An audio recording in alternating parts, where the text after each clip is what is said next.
Welcome to the Creative Condition podcast with me, Ben Talon, illustrator and creativity coach, founder of the Creative Condition, artist and writer. I bring 20 years of creative industry experience and a lifelong love of creativity, a fundamental pillar of human happiness, to you through ongoing personal exploration and the shared experiences of others. You'll get a nourishing mix of creative industry professionals and people far and wide using creativity in ways that can take our learning to the next level so we can maximise our unique blend. The show's been supported from day one by Illustration X, a tremendous illustration agency representing a shining global roster of illustrators and animators over at illustrationx.com. The music for the show is by Dirty Freud, who you can listen to now on all good streaming services. And for everything else, for my coaching, resources and inspiration, head to thecreativecondition.com.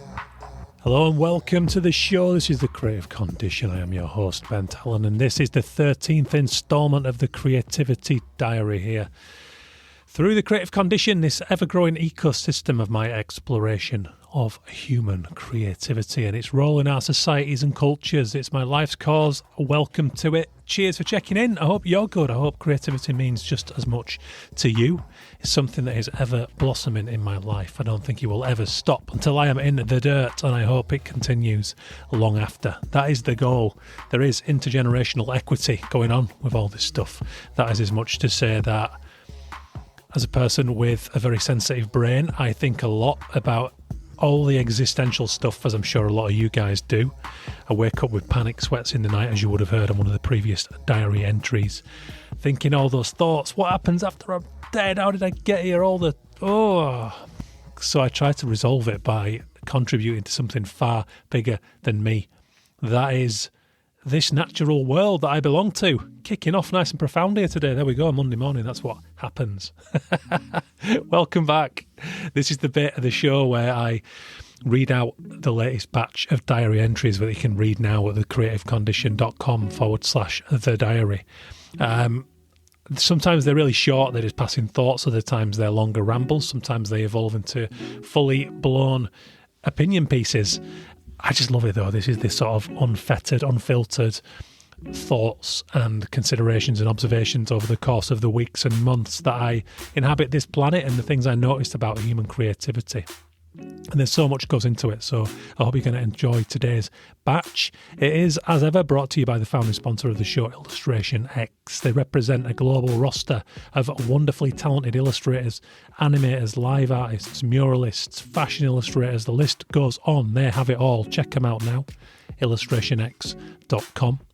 I also want to give a shout out to the Ukrainian Institute, who I like to support on the show just by spreading the word. They're a great organisation supporting the Ukrainian creative community in this horrific time of war. And that community continues to produce art, exhibitions, books. They fight the good fight of creativity in this horrendous time. And you might be going, well, how can they when there's that going on? But creativity and making is absolutely fundamental to the human condition. And in times of strife, in times of trauma, no matter how global and explicit that might be, right through to a personal struggle, creating and making is our way of dealing with it. So for those people, it is absolutely vital. And if you want to go back and listen to a rather moving episode that I did with Olya Protasova, who is a designer, illustrator and design activist, Ukrainian lady. She's wonderful. We become friends through the course of these conversations, and we talk exactly about that, about creativity in times of war and why we need to do it. So go back, check that out in the archive, which you can find now on whatever platform you listen via. You can go to thecreativecondition.com and click on the podcast section. Through there, you'll find the Spotify link. That means you can listen to anything in the archive of this show, right from its early form of Arrest or Mimics through to the show that you hear today, The Creative Condition, which is a part of The Creative Condition, my broader model, my learning resource, my ongoing exploration of creativity. But that's enough rambling from me. If you want to work directly with me, head over to thecreativecondition.com/coach to read more about my coaching program. Get in touch, work with individuals, work with agencies. All the details are up there. Ask me a question. We'll jump on a call. No obligations on Zoom. We'll chat it out. If we're a good fit, we'll go from there. Nice one. This is the latest instalment of the Creative Condition Creativity Diary. 11th of May 2025.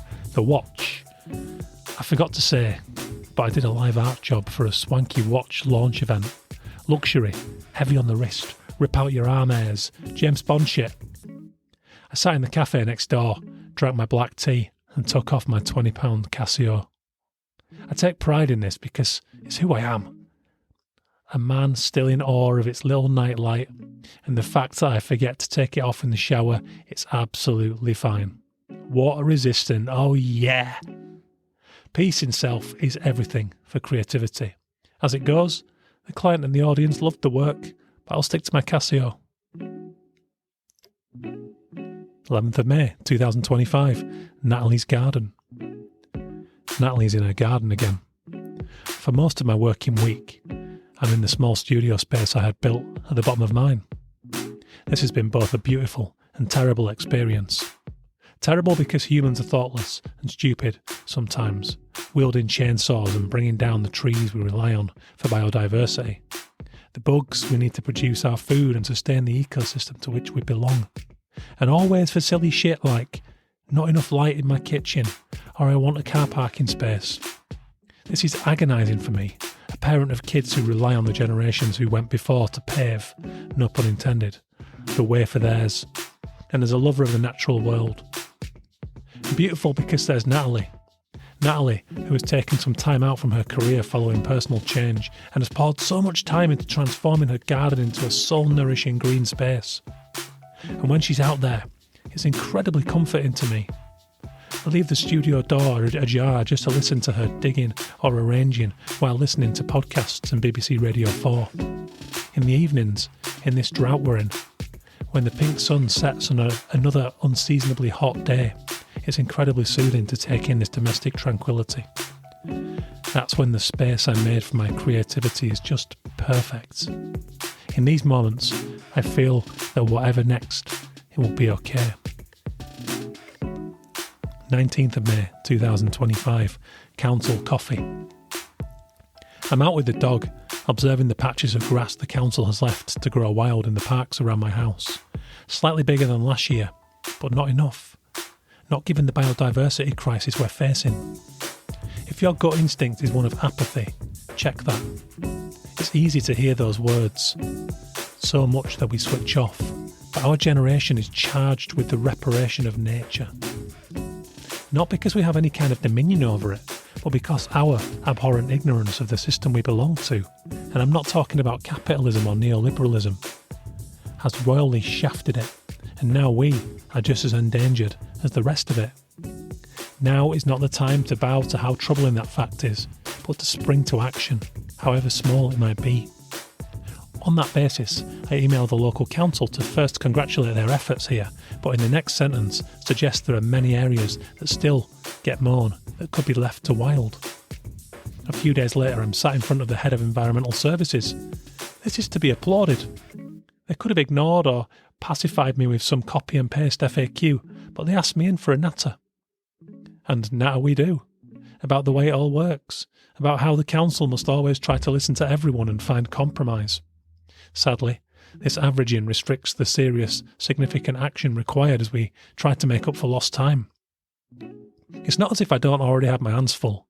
Hectic career, 2 kids, dog, social life. Even if it is brittle at best. But we all live and die by the alien ecosystem that needs our efforts to fix. What I do leave with is an open invitation. There's no budget for any kind of art, but they will do their best to support the efforts of their constituents in other ways. And so, my unconscious gets to work on ways I can channel my negative emotions about people overlooking the vital importance of their garden spaces. Why they shouldn't be felling trees or shaving that lawn to death, just to keep it tidy, as if this is a post-war flex from the late 1940s. What I learned from the council invite is that you don't just criticise and attack people. They might be more open than you think to welcoming you into a bigger conversation. One that can facilitate an action that supports our mental health, our environment, and creativity.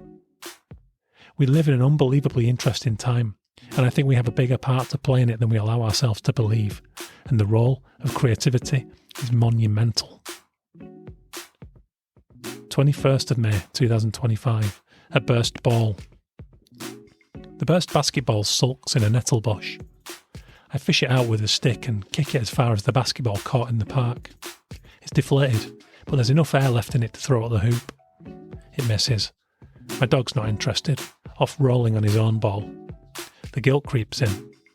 I'm on my lunch break and there are project amendments awaiting me in the studio. But where is this guilt from? The client? No, they've been great. The end user? No. Myself? Yeah, a learned behaviour. But on what level? Conditioning? Yeah, I think so. Productivity, the great self-soother. If we're going, then we're closer to success, aren't we? Telling someone they don't work hard might as well be an insinuation that their old man works for Avon. That's how much glory they've coated that notion in. Recognising the artificiality of this guilt, I shove it out of the way. It doesn't go, but it stands off, shocked by my retaliation. I shoot the ball, woefully wide, but this bending is good for my back. The throwing works my chest, arms, shoulders and neck. It refocuses my brain, and the lethargy that had been settling like dust on top of a picture frame is blown away. Finally I score one and take a pathetic amount of glee from this win. I'll get back to my desk 5 minutes later than I intended to, but I work with far more focus than I would have if I'd adhered it to my systemic guilt. It's a valuable lesson to remember. 26th of May 2025. Lollipop Lynette versus them.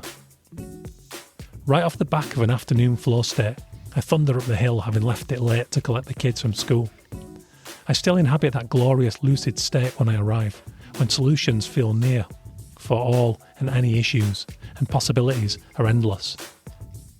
Lollipop Lynette holds fort in the middle of the road, as she likes to, despite me, the next pedestrian, being 50 or so yards away from her traffic haven, meaning I, an overly considerate weakling, have to hit a jogging pace to avoid upsetting the apprehended driver. And without fail, she laughs a triumphant, defiant sneer. It's beautiful, and I implicitly understand it. To crown it, she turns to look at a tailback happening to the cars she has allowed to go on, and says, in the most beautifully snarky voice, I don't know where they think they're getting to anyway. And oh, the dark, sticky treacle pouring out of that face is so sordid and magnificent to me. I carry on through the school gate, and I stop to make a note on my phone to remind me to write this piece on Monday, because my lucid state has been joining all kinds of dots. It's one word that drove home so many observations, birthed so many thoughts. They. The antagonist. Her antagonist. Our antagonist. The foil. The classic storytelling other. The contrast. Not always. In fact, rarely, when you go beneath the surface, good versus evil. For Lynette, it is the vehicle and the person behind the wheel. She is the guardian of children and their protectors. A shield in high-vis gear, come rain or shine, and if you pause for just a moment to engage her, she'll detail HGVs that have nearly flattened her. In 2002, for me, it was the customer browsing the VHS and DVD films in Blockbuster, who would not fuck off despite closing time having passed minutes ago. I have a life outside of here, you know. Only once did I flat out refuse to process the rental of the eventual selection on the grounds that I believed this one was doing it, at least in part, to piss me off. 7 minutes after close. No mate. I watched them shuffle back to their car with a blend of guilt and glee, Shrek in hand. And now, in this career, selling art, words and expertise, who are the baddies? What makes them so? I could go down this rabbit hole here and there'd still be no right answer. But as I waited for my kids to emerge, making small talk with the mums and dads, I began to wonder about the framing of these antagonists, their impact on creativity and flow, how they can just as easily provoke more interesting responses than plain sailing and smiles. It was in Blockbuster and the other retail and factory jobs I held until my illustrator beginnings that I heightened my tolerance, often fighting the corner of a person I recognised was more layered than the prick or arsehole tag another might, and often with good reason, have stuck on them in the aftermath of some mild skirmish. and not always just tolerance. It would grow into admiration, recognition of valuable difference. In my lectures and coaching, I now ask my audience and clients to consider the duality of like-minded people. The idea that we seek to populate our existence only with those like us, who align with our interpretation of the world. Here, of course, there is capacity for joy, but also a risk of unnecessary limitation of our imagination, idea generation, and understanding of the human condition. The tension between desirable and undesirable is a place where creativity gushes hot. As far as Lynette, I've been thinking about the creativity in her role. Obviously, it's a subtle blend, but I saw that expression, those eyes, the veracity in her handling of the impatient and reckless drivers, but also the mastery with which she aims her silent daggers. Believe me, she has her means, her ways, and unique tricks for mastering her 3 metres of road. And it's not just the metal boxes under her dominion. In my haste to get back and start work on my first ever drop-off day, I accidentally undercut her. Let's put it this way. She didn't shout, she didn't gesture, she didn't even turn to look at me, but I won't be doing it again. There you have it, guys. Thank you for checking in for the Creativity Diary instalment 13. I hope you're good. I hope you're feeling creative. If you're not and you need a little work, get in touch. I am in love with my coaching work at the minute. I get such a kick out of helping people become their optimal creative selves, getting them realigned with those passions, getting them back on track, getting them appreciating and loving who they are, using that and their lived experience. So get in touch, thecreativecondition.com/coach. Happy to chat, see if it's a good fit. Thank you for listening. If you get a chance, please do rate, review, subscribe to the show. It really helps me to build what I'm trying to do here for The Creative Condition, and for all the other resources, thecreativecondition.com is your go-to place. Massive thank you to the founding sponsor of the show, illustrationx.com. Please take a moment to support the Ukrainian Institute at ui.org.ua. They need it.